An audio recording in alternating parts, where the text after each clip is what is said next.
The following story has been brought to you by StoriesToInspire.org. Story of a guy. I saw this years ago. A guy who was fairly wealthy. His daughter got engaged. He thought he was going to make an incredible wedding. Well, for whatever reason, he was going to blow it out. His first daughter. Gives his family a blank check, and they go to town, and they make a wedding like you've never seen. As the wedding continues to build, expenses pick up. He's like, listen, I have the money.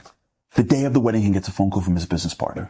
One of their biggest investments just went south. What they thought was going to happen didn't happen. The permits didn't come through, whatever it is. The investment was upside down. And now all the money he thought he had for the wedding was wiped out. He had some money, but not enough. Guy walks into the wedding, broken, gorgeous, but how is he going to pay for it?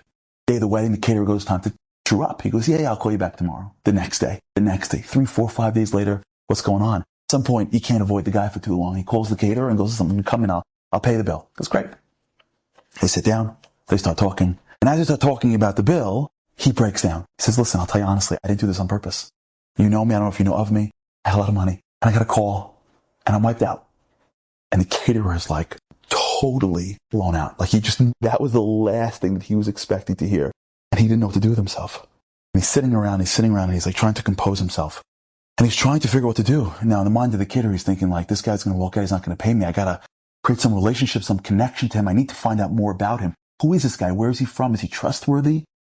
So the caterer starts asking questions. And okay, where are you from? Tells him, I'm from this neighborhood, that neighborhood. He goes, you were born there? He goes, no, actually, I was born there, but I'm not from there. My family's from this town in Europe. And the caterer goes, really? They're from this town in Europe? He goes, really? Yeah. When did your father come over from the war? Oh, my father came from here, settled here, started here. And the caterer's like listening to this and going, oh my gosh. And he goes, okay. He goes, really? He goes, interesting.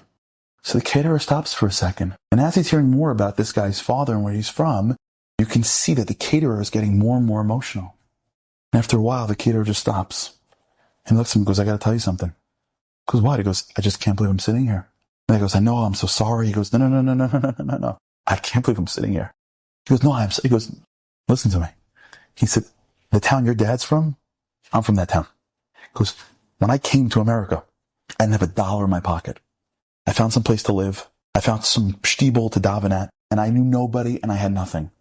I knew that I could cook. I knew that I didn't, from Europe, I was helping my mom. I knew I could cook, but I don't have enough money to start something. I couldn't even get enough money to open up a store. Nothing. Zero. Nobody knew me. I had nothing.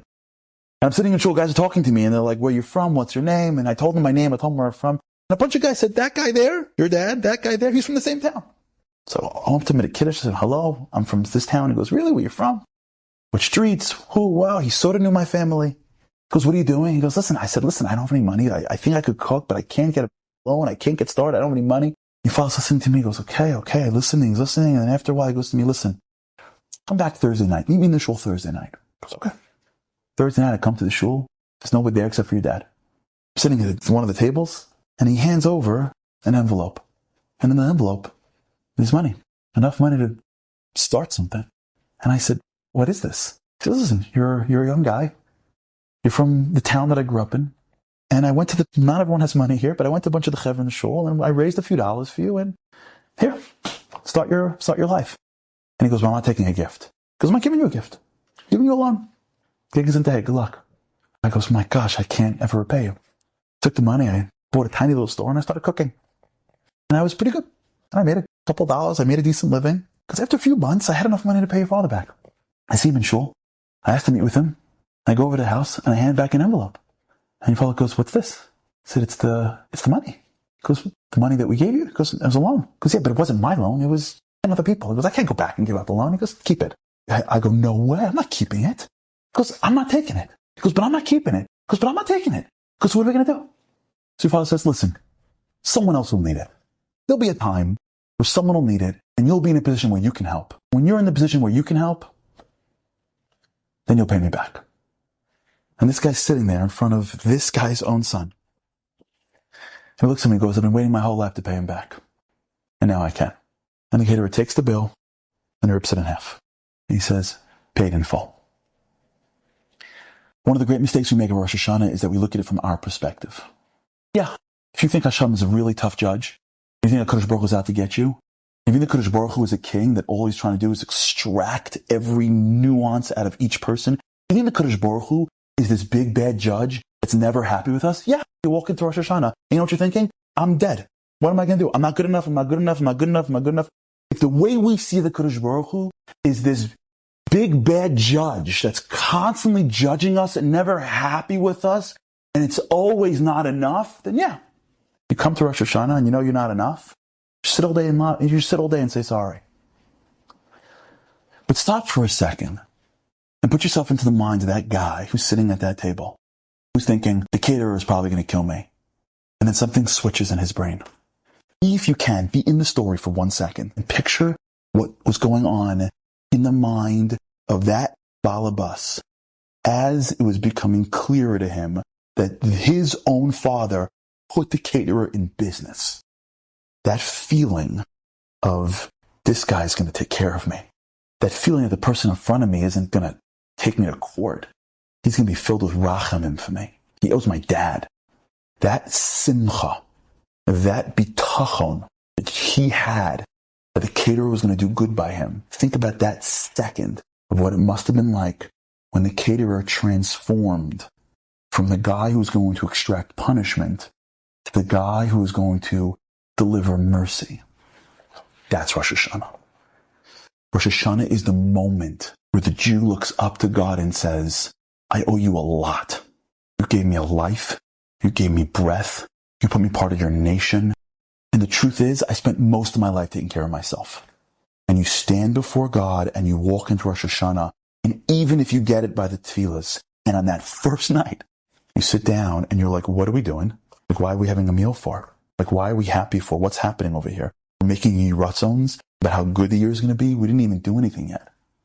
Because Chazal want us to realize that the person you're looking at isn't the big bad judge hoping for punishment.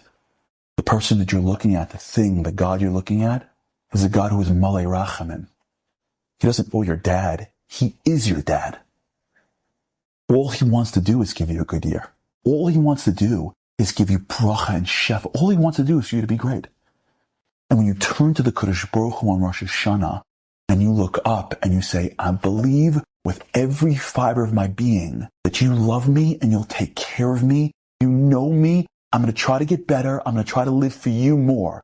But I know that there's no one else in the world I'd rather be standing in judgment for than you. You're not a judge. You're my grandfather. You're my dad. And all you want to do is take care of me. When a person has that much emunah and bitachon on Hashem, it is that emunah and it is that bitachon that moves the Kadosh Baruch Hu from being a person of din to being a person of rachamim. That's the secret of the shofar, which is what Avraham used. Avraham went out and had that level of bitachon, which is why he was able to even do what he did. And that's the secret of the shofar that moves the Kadosh Baruch Hu from midas hadin to midas rachamim. The essence of Rosh Hashanah is the ability to stand before the Kadosh Baruch Hu and eat and drink and say, Hashem, I am doing this because it makes no sense for me to be doing this. But you are not a judge. You are my dad, and I'm relying on you. I'm relying on you to give me a good year, not because I deserve it, because of your rachamim. That's the test of Rosh Hashanah. Enjoyed this story? Come again. Bring a friend. StoriesToInspire.org